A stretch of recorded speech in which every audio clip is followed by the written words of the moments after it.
The rain fell in sheets that night, drumming relentlessly on the rooftops of the city. Fog clung to the streets like a living thing, swallowing the dim glow of the street lamps, and turning the familiar cobblestones into a blur of shadow and uncertainty. In a small, unassuming apartment on the third floor of a crumbling building, Lieutenant Elias Carter sat hunched over a narrow wooden desk, his hands trembling as he unfolded a piece of yellowed paper. The memo, no larger than a standard envelope, had been smuggled into his possession by a contact whose name he would never speak aloud. The words were precise, typed in the methodical script of someone trained in secrecy, yet the gravity of the message weighed heavily on Carter. Each line seemed to pulse with urgency, a silent command from a past he had only partially understood. He had spent years serving in intelligence, navigating the invisible lines that separated loyalty from betrayal, yet nothing in his training had prepared him for the discovery of this memo. Outside, the city groaned under the storm. Water ran in black rivulets along the gutters, carrying with it the debris of countless streets. The distant sound of footsteps echoed faintly, each tap against the wet pavement a reminder that the world outside his door was alive, dangerous, and waiting. Carter felt the weight of it all, the responsibility, the secrecy, the imminent threat, pressing against his chest. He glanced around the room. Sparse, functional, devoid of personal touches. A single lamp cast a warm circle of light over the desk, illuminating the edges of the memo like a beacon in the dark. His eyes traced the typed words once again, instructions, names, dates, locations. It was more than information, it was a lifeline, a code to be deciphered, a map to a hidden truth that had remained buried for decades. Carter's mind drifted back to the first time he had encountered whispers of this operation.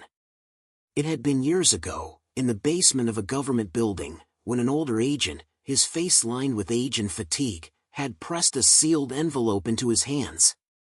"Someday, you may need this," the man had said, voice low, almost a whisper, but only when the time is right. That moment had seemed distant, abstract, a puzzle piece that belonged to a different life. And now, here it was, within reach, undeniable, and urgent. He carefully folded the memo back into his jacket pocket, feeling the crinkle of the paper beneath his fingers. Outside, a flash of lightning split the sky, illuminating the room in stark white for a brief instant. Carter's pulse quickened. In that moment, he understood something he had always known but rarely confronted: knowledge was power, but knowledge carried a price. Every secret he held had the potential to shift destinies, to save lives, or to destroy them. The door creaked suddenly, drawing his attention. He froze, hand instinctively moving toward the small revolver hidden in the drawer beneath the desk. The sound came again, a slow, deliberate tapping, followed by a soft cough. Carter's breath caught in his throat. "Who's there?" he called, his voice steady despite the rapid beating of his heart. A figure emerged from the shadows, coat dripping with rain, face obscured by the brim of a hat. The visitor moved with calculated grace, steps silent despite the slick floor. Carter's mind raced through possibilities: friend or foe, contact or adversary. He had learned to trust no one entirely, yet there was something familiar in the way this person approached, an almost imperceptible nod of recognition that hinted at an unspoken history. "Lieutenant Carter," the figure said, voice low, measured, carrying an accent that hinted at faraway places. "I assume you have the memo." Carter's hand flexed around the paper in his pocket. "Yes," he replied cautiously. "But why now? Why bring this to me tonight?" The visitor removed their hat, revealing a face etched with lines of experience and eyes that had seen too much. "Because the hour has come," they said simply. "The information contained within that memo will not wait for anyone. There are forces moving even as we speak, forces that would do everything in their power to ensure it never sees the light of day." Carter swallowed hard. He had been trained for moments like this, moments when hesitation could mean disaster, but the gravity of the situation pressed down with an almost physical force. He nodded, understanding the stakes. This was no longer a matter of intelligence gathering or field operations. This was about survival, secrecy, and the preservation of a truth that had been hidden for decades. The visitor leaned closer, lowering their voice to a whisper.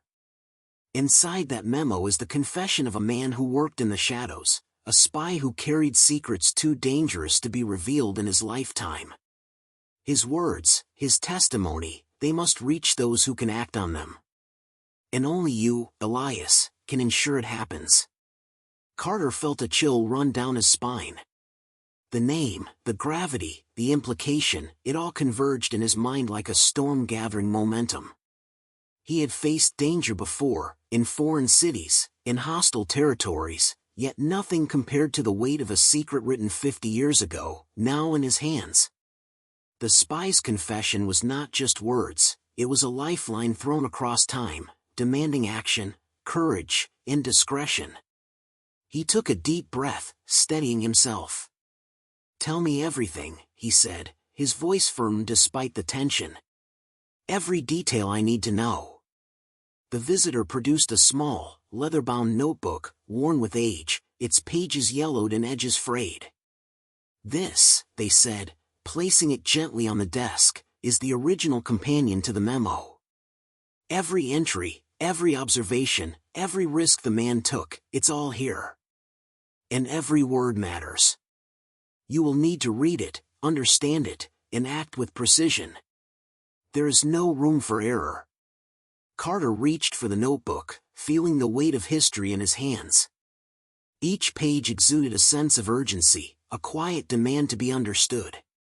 The handwriting inside was meticulous, deliberate, a record of covert operations, hidden meetings, coded messages, and the moral dilemmas faced by a man whose life was spent in the shadows. The entries painted a picture of espionage at its most raw and human, a world of calculated risks, fleeting alliances, and moral compromises that could haunt a man forever. Hours passed as Carter read, absorbing every word, every nuance, every implication.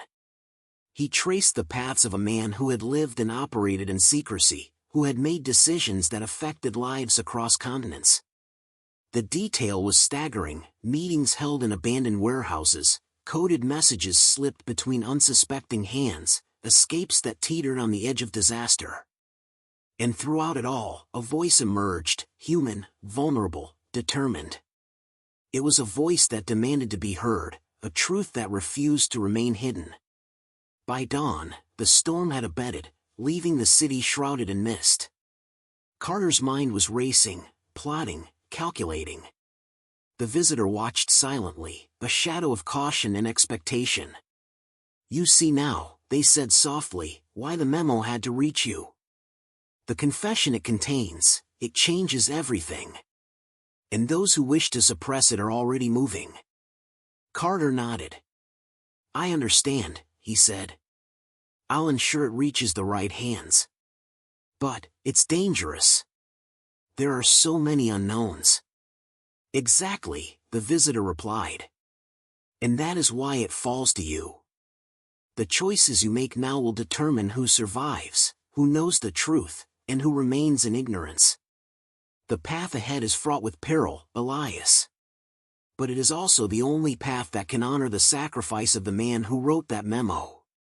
The weight of responsibility settled on him like armor and chains combined. He had faced danger in foreign lands, confronted enemies who had sought to destroy him, yet never had he felt the pressure of history itself pressing upon him. The spy's words were more than a message, they were a call to action, a mandate to preserve truth against forces that would erase it without hesitation. As the visitor departed, slipping quietly into the foggy morning, Carter sat alone, notebook and memo before him. The first rays of sunlight filtered through the misted window, illuminating the desk in a pale, tentative light. He began to plan, to chart the course that would lead him through danger, deception, and discovery. Every step had to be measured, every decision precise. One misstep could cost lives, unravel decades of secrecy, or allow history's darkest corners to remain hidden. He paused, hands on the edge of the desk, and whispered to himself, almost as a promise, "I will see this through. No matter what it takes." And in that quiet moment, the city outside seemed to hold its breath, waiting, as if it, too, understood the magnitude of what was about to unfold. A spy's confession, the secret memo hidden in a pocket. The mist clung to the streets like a shroud, and Carter moved with caution through the narrow alleys of the city. The notebook pressed against his chest felt heavier than its physical weight, burdened with the secrets of a man who had lived in shadows and danger for decades. Every step echoed faintly against wet cobblestones, and every shadow seemed to conceal eyes, watching, waiting, judging. He was alone, yet acutely aware of unseen presences, the invisible threads of surveillance that had defined his career. His first destination was a small safe house on the outskirts of the city, a place that had once served as a haven for spies, couriers, and those who trafficked in secrets. It was a relic of another era, paint peeling from the walls, floors creaking under the slightest weight, and windows that had long lost their ability to keep the outside world at bay. Yet inside, the air was thick with purpose and history. Maps lined the walls, red pins marking locations that had long since faded from memory. Drawers and cabinets held files, gadgets, and papers that whispered of clandestine missions and covert encounters. Carter placed the notebook carefully on the desk in the center of the room. The soft thud of leather against wood seemed almost ceremonial, as though the room itself recognized the importance of what had been placed there. He opened the notebook again, tracing the first entry with his finger, reading aloud under his breath to ensure he absorbed every detail. January 12, 1943, Berlin. The operation commences at 2,200 hours. The target remains unaware of our presence. Any deviation from the plan could compromise everything. I must remember, trust no one. The words were simple, yet they carried a gravity that made Carter's pulse quicken.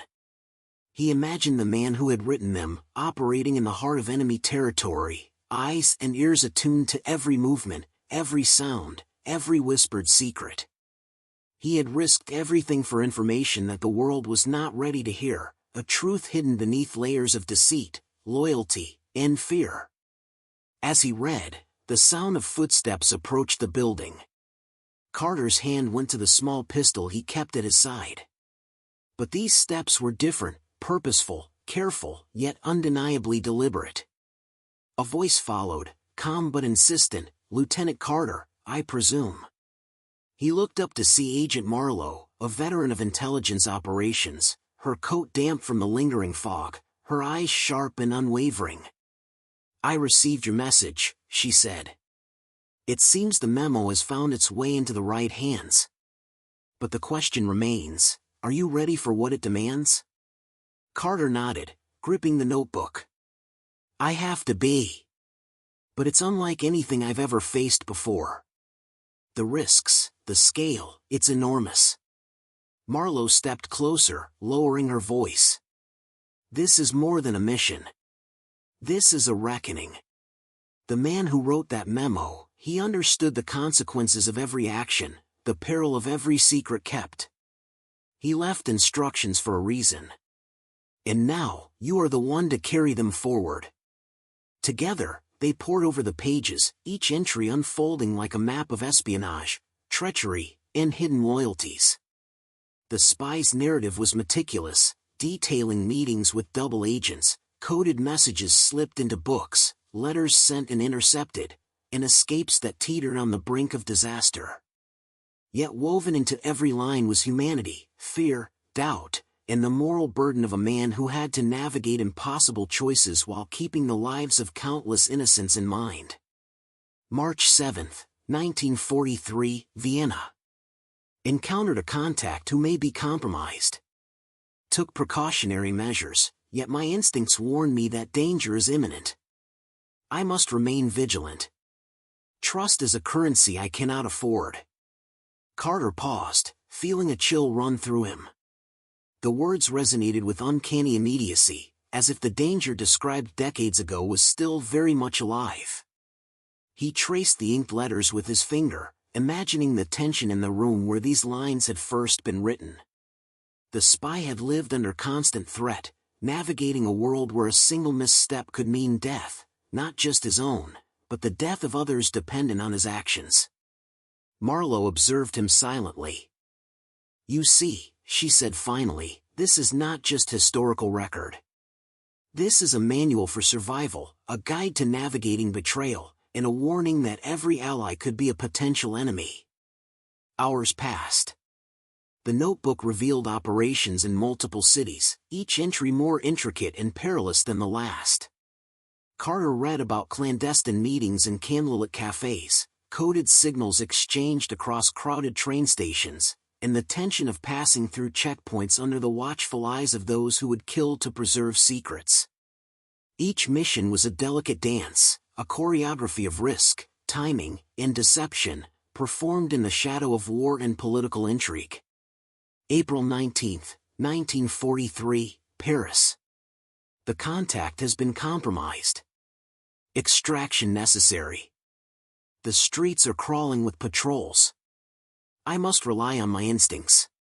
One misstep and all is lost. Carter could feel the tension as if he were there himself, slipping through narrow alleys, avoiding detection, feeling the pulse of the city as both ally and adversary. The historical context was vivid, precise. The war raged across Europe, governments and secret services maneuvered in shadows, and every decision carried weight far beyond the individual. It was a high-stakes chess game, and the spy had always been 5 moves ahead, anticipating outcomes, mitigating risk, and preserving truth. Marlowe traced a line on the map pinned to the wall. "You'll need to follow these locations," she said. "They mark critical points, places where the information was hidden, contacts who are still alive, or where risks remain.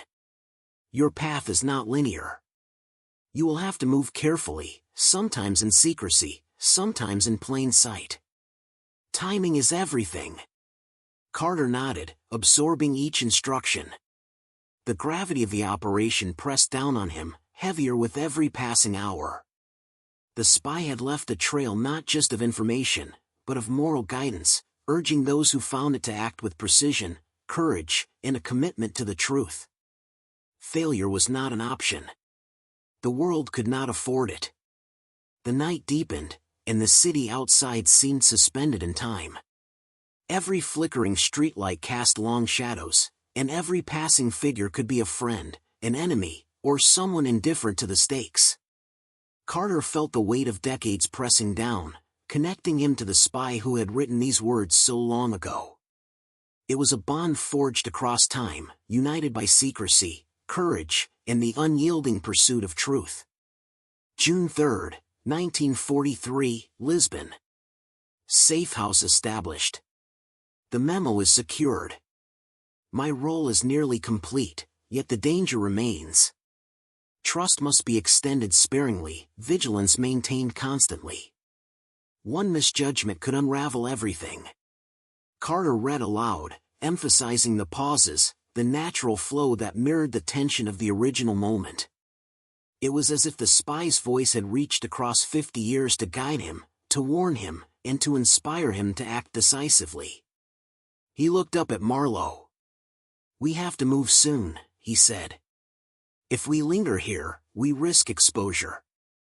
The information cannot wait any longer." She nodded. "Agreed. But remember, every step is critical. Even the smallest miscalculation can have catastrophic consequences. We must act with precision, and we must trust our instincts." The spy trusted his own judgment, and now that trust extends to you. Carter closed the notebook carefully, slipping it into a secure satchel. The sound of its leather strap clicking shut echoed like a promise in the quiet room. He could feel the weight of the mission settling over him, the enormity of responsibility anchoring his every thought. Outside, the fog thickened, but it no longer felt like a barrier. It was a veil, a cover for movement, a shield for those who dared to navigate the treacherous path ahead. He stepped toward the door, pausing for a moment to take one last look at the room that had been his sanctuary, his classroom, and his map to the past. The safe house held history, danger, and guidance, but the real journey lay beyond its walls. The secret memo, the notebook, and the legacy of a spy's life were now in his hands. How he wielded that knowledge would determine not only his fate but the fate of countless others who relied on the truth remaining unbroken. As he pushed open the door and stepped into the misted streets, Carter felt the weight of decades on his shoulders. The city seemed alive, aware of the mission unfolding beneath its fog. He took a deep breath, feeling the pulse of history guiding him forward. The path would be perilous, the dangers constant, and the stakes immeasurable. Yet, with the words of a man who had lived, risked, and confided in the shadows as his guide, he knew he could navigate the treacherous waters ahead. And so, with the first steps taken, the chase for truth began. A spy's confession, the secret memo hidden in a pocket. The streets outside the safe house were silent, but the silence was deceptive.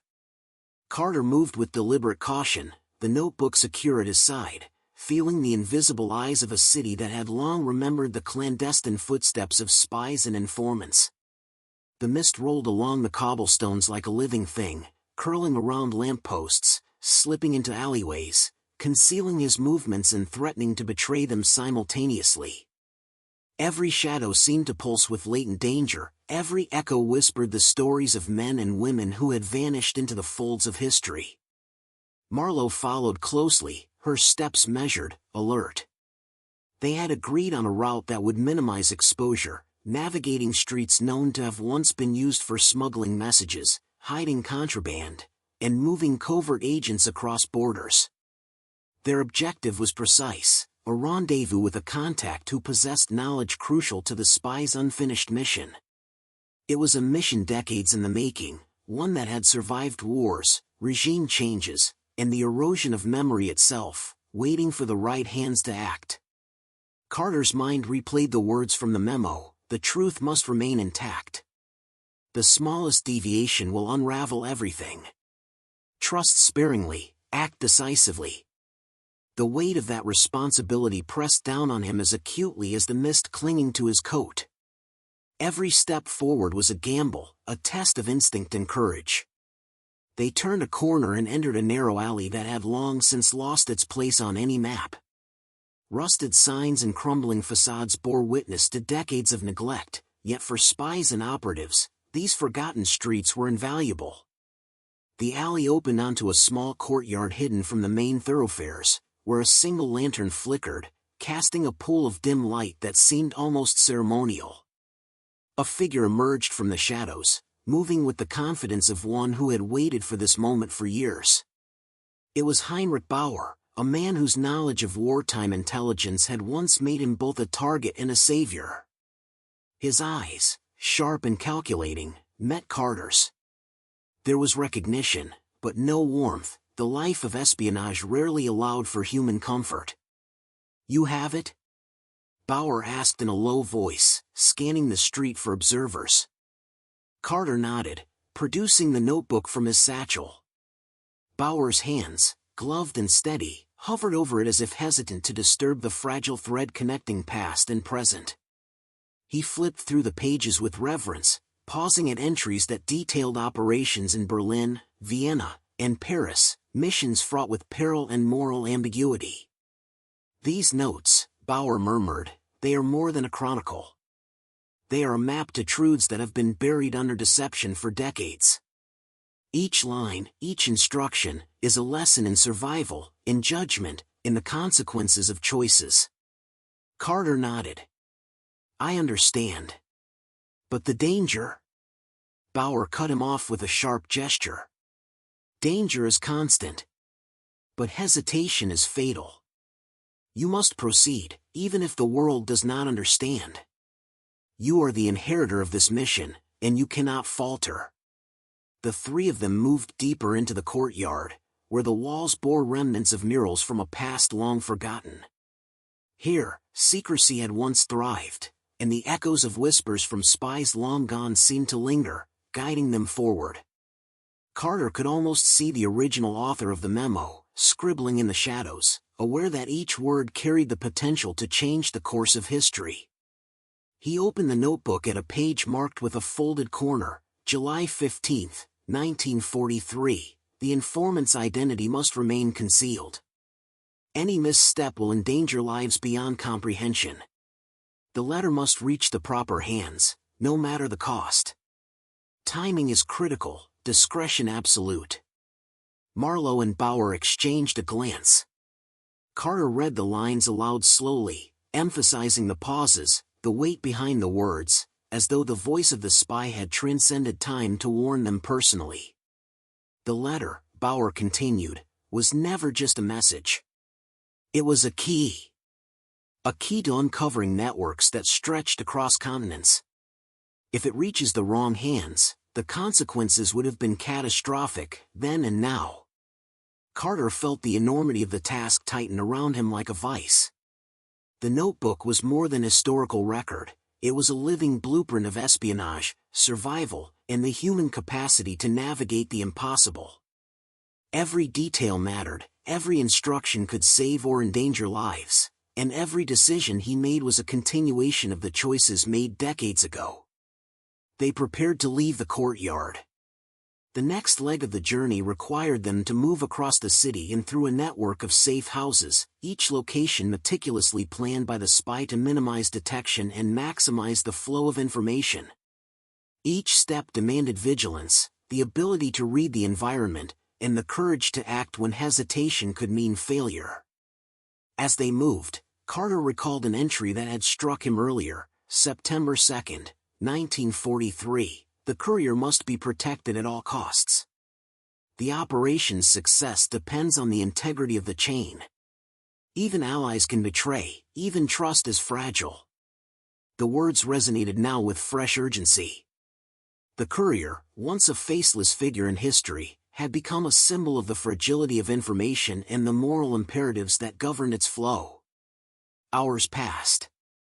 They navigated dimly lit alleys, crossed silent bridges, and avoided the main streets where patrolling officers might notice an unfamiliar figure carrying an old leather notebook. Every sound, footsteps, the whisper of wind through broken shutters, the distant clatter of a horse-drawn cart, was a potential signal of observation. Every shadow was a potential threat. Carter's pulse raced, but he relied on the training and instincts honed over years of studying history, understanding tactics, and reading the subtle cues that defined espionage. Finally, they arrived at the final safe house, a small building whose unassuming exterior belied the importance of its interior. Inside, maps, coded messages, and surveillance equipment lined the walls, each piece a testament to the meticulous planning that had characterized the spy's life. Bauer gestured toward a table where the notebook could be reviewed and cross-referenced with other intelligence, ensuring that the information would reach those capable of acting on it. "You understand," Bauer said, his voice steady but firm, "that the actions you take now will resonate across decades. The choices of a single man in the shadows can shape the destiny of thousands. The notebook contains more than secrets, it contains the principles of judgment, courage, and morality that guided a life spent in concealment." Carter nodded, absorbing every word. He felt the connection between himself and the spy, a bond forged across time, circumstance, and shared responsibility. Every decision he made would echo the intent of the man who had written these lines under the threat of discovery, in the shadow of death, yet committed to the preservation of truth. The hours stretched into the night. Carter and Marlowe examined the entries that detailed the spy's interactions with double agents, the cryptic messages, and the coded letters that had been exchanged with allies and adversaries alike. Every entry was a lesson in subtlety, foresight, and the delicate balance between trust and suspicion. October 14, 1943, met with contact in Budapest. Surveillance is heavy. The message must be delivered without deviation. The consequences of error are beyond calculation. Every ally, every adversary, must be approached with calculated caution. As Carter read aloud, he felt the tension tighten like a physical presence. The spy's experiences became immediate, visceral. He could imagine the streets of Budapest, the looming threat of capture, the silent alarms that would trigger catastrophe if vigilance faltered. The words were alive, carrying the pulse of danger across time, demanding that those who read them act with the same precision and courage. Marlowe leaned in, pointing to a passage that had previously escaped attention. November 22, 1943, the extraction route is compromised. A new path must be charted. Trust must be extended sparingly, and intuition must guide all decisions. Even success carries peril. Carter felt a cold shiver. Success was not merely a goal, it was a test of endurance, judgment, and moral resolve. The spy had operated under impossible conditions, yet he had managed to preserve integrity, protect lives, and ensure the dissemination of crucial knowledge. Carter now bore the responsibility to continue that legacy, aware that failure would not only betray history but endanger those whose lives depended on the continued flow of truth. Bauer finally spoke, breaking the silence. The next steps will demand courage, precision, and unwavering attention. The network that the spy relied upon has weakened over time, but the principles endure. You must navigate the remnants of a world that no longer recognizes its shadows, yet still hides dangers in plain sight. Carter closed the notebook for a moment, inhaling deeply. He felt the weight of history, responsibility, and expectation pressing down, yet also the clarity that came from understanding the purpose that transcended time. The spy had left a path, illuminated by meticulous notes, warnings, and lessons. The task was immense, but it was also a calling, an opportunity to honor a life spent in shadows and ensure that the truths hidden for decades were preserved, acted upon, and ultimately revealed. As they prepared to depart, the first light of dawn began to pierce the mist, revealing the city in a new dimension. The streets, once shrouded in shadow and uncertainty, now offered faint outlines of opportunity and movement. Carter felt the tension ease slightly, replaced by a focus sharpened by understanding. The path ahead was clear, if perilous, and every step would be guided by the wisdom and courage of the spy whose words had transcended time. He slipped the notebook back into his satchel, feeling the comforting weight of its leather cover. The mission was far from complete, but the foundation had been laid. Every instruction, warning, and lesson was ready to guide him forward. The city awaited, silent but alive, as the chase for truth continued, bridging decades and carrying the legacy of courage, precision, and moral resolve into the uncertain light of a new day. And so, as the sun began to rise over the rooftops, Carter and Marlowe stepped into the streets once more, moving through history, shadow, and danger, fully aware that every decision, every moment, and every step carried consequences that stretched far beyond themselves. A spy's confession, the secret memo hidden in a pocket. Dawn had fully broken, and the city stretched awake under a pale, gray light, streets glistening from overnight rain. The mist that had concealed Carter and Marlowe earlier had begun to lift, revealing the fragile outlines of buildings long abandoned, courtyards forgotten, and alleys that had once been arteries of secret communication.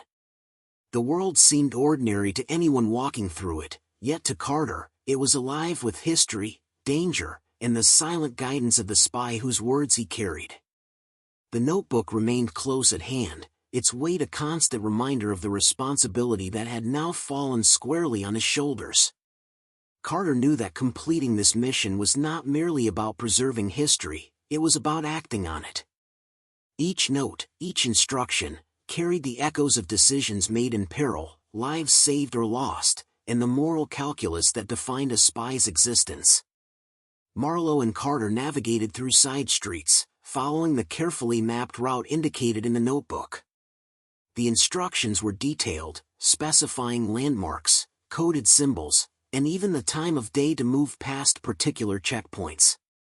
Every instruction reflected a mind trained to anticipate danger, calculate risk, and preserve both information and life. The spy had lived in constant shadow, yet his foresight now illuminated the path for Carter, decades later. As they approached the old railway station, the air grew heavy with tension. The station had been abandoned since the war, yet its platforms and tunnels remained, providing a network of passages that could hide movement, secrets, and the occasional observer. Carter paused at the edge of the platform, scanning the shadows for any sign of life. Even in apparent emptiness, he could sense the city's watchful eyes, a lesson repeated through every page of the memo. "This is it," Carter whispered to Marlowe, "the final stage. The information must reach the historian in the safe house beyond the tracks. It is critical that the data remains intact, unaltered, and secure." Marlowe nodded, her eyes reflecting both the anticipation and apprehension of the task ahead. She adjusted the satchel that contained some of the notebook's most delicate pages, entries describing meetings, codes, and the locations of agents whose names had been erased from public memory. The historian waiting for them would be the final recipient, ensuring the information would survive and be understood in its proper context. They descended into the station's tunnels, the echo of their footsteps magnified by the vaulted ceilings and empty tracks. Each echo seemed to carry the ghosts of the past, informants who had vanished, agents captured in the dead of night, and the spy himself, moving in shadows, leaving coded messages for the few he could trust. Carter felt a shiver run down his spine. The weight of history was tangible here, pressing against the walls, wrapping around him like a living thing. As they progressed, Carter recalled a particularly urgent entry from the spy. December 1, 1943, the courier may be intercepted. Contingency plans are crucial. Prepare a backup route. Avoid all patterns that could be observed. Trust is earned, not given. The words resonated with him now more than ever. Every step they took could be observed, every alleyway a potential trap, and yet hesitation was not an option. Suddenly, the faint sound of footsteps echoed behind them. Carter froze, pressing his back against the cold brick wall. Marlowe instinctively did the same, her hand brushing against the satchel as though to protect it instinctively. The steps were measured, deliberate, and cautious, yet they were unmistakable. Someone had followed them. Carter signaled with a subtle nod, and they moved quickly into a side passage, hidden from the main tunnel. The stranger's footsteps faded, but the tension lingered. Every nerve in Carter's body was alert, a living echo of the spy's own vigilance decades before. The entries had warned him of this. The path of a courier was never without risk, even when the adversary had long been removed by time. They emerged into a hidden courtyard on the far side of the station, where the historian waited, a figure whose presence was understated yet commanding. His eyes, sharp behind thin-rimmed glasses, took in the notebook and the couriers with a mix of relief and recognition. "You have it?" the historian asked. Carter handed over the notebook carefully, aware that this transfer marked the culmination of decades of secrecy, planning, and survival. The historian's hands trembled slightly as he opened it, turning pages slowly, reverently, as if afraid to disturb the delicate balance of history contained within.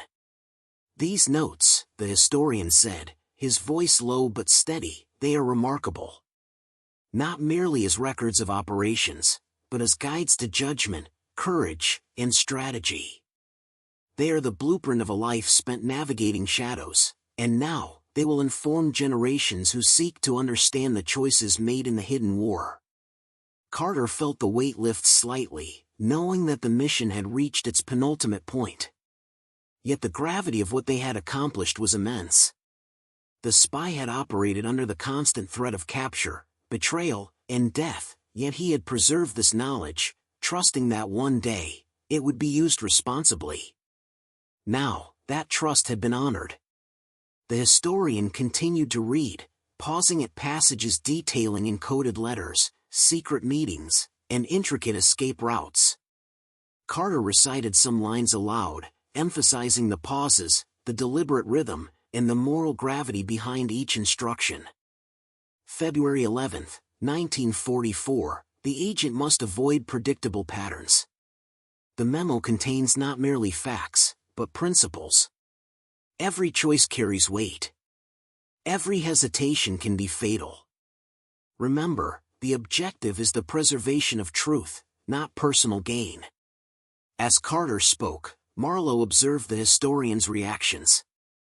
He was taking careful notes, cross-referencing entries, and preparing to disseminate the information to scholars, archivists, and historians who could validate, study, and preserve it. Every word would now move from the shadows into the light of documented history. Hours passed as the three of them worked through the notebook, analyzing, interpreting, and documenting. The narrative of espionage unfolded with unprecedented clarity, the spy's careful planning, the moral dilemmas, and the precise instructions for survival and information preservation. Every entry was a testament to a life spent balancing secrecy with responsibility, danger with principle, and courage with caution. Finally, the historian closed the notebook, a look of quiet awe on his face. "This is more than a memoir," he said. "It is a testament to the human capacity for courage and intelligence in the face of impossible odds.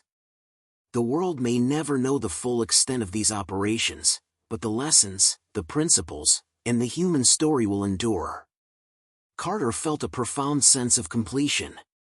The spy's work, once hidden in the shadows of history, had now been preserved, respected, and prepared to inform those who sought to understand the complexities of human conflict and intelligence. The mission, decades in the making, had reached its conclusion, not in the heat of wartime danger, but in the deliberate, careful preservation of knowledge. As they stepped out of the safe house into the morning light, the city felt transformed. The mist had lifted, revealing streets, buildings, and people moving through their lives, unaware of the invisible currents of history that had shaped their world. Carter understood that this was the true legacy of espionage, the invisible threads connecting past to present, danger to understanding, secrecy to truth. Marlowe looked at him, her expression reflecting the shared relief and recognition of what had been accomplished. "It's done," she said softly. Carter nodded, tucking the memory of the mission and the lessons of the notebook into his consciousness. "Yes," he replied. "It's done. But the responsibility remains. We carry the principles forward, just as he intended. We honor the choices, the courage, and the integrity that defined every line in this notebook." The sun rose higher, casting long shadows that slowly shortened as the day advanced. Carter and Marlowe walked through the city streets, not as couriers or spies, but as witnesses to history, bearing knowledge that had survived decades of secrecy, danger, and moral complexity. The world had changed, yet the lessons of the past remained vital, timeless, and essential. In the quiet moments that followed, Carter reflected on the spy whose words had guided him, whose foresight had preserved lives, and whose moral compass had navigated a world where right and wrong were never simple. The notebook, now safely in the hands of those who would preserve it, was more than a record, it was a testament to human resilience, intelligence, and the enduring power of responsibility. As they disappeared into the bustling city, the weight of history behind them, Carter felt a sense of connection across time, a thread linking him, the spy, and every individual who had acted courageously in the shadows. The secret memo had finally found its place in history, and with it, the legacy of a life lived with precision, courage, and unwavering moral resolve. The mission was complete, but its echoes would continue, a reminder that even in the shadows, truth could be preserved, principles upheld, and humanity honored. The spy's confession, hidden in a pocket for decades, had now become a beacon of integrity and insight for generations to come.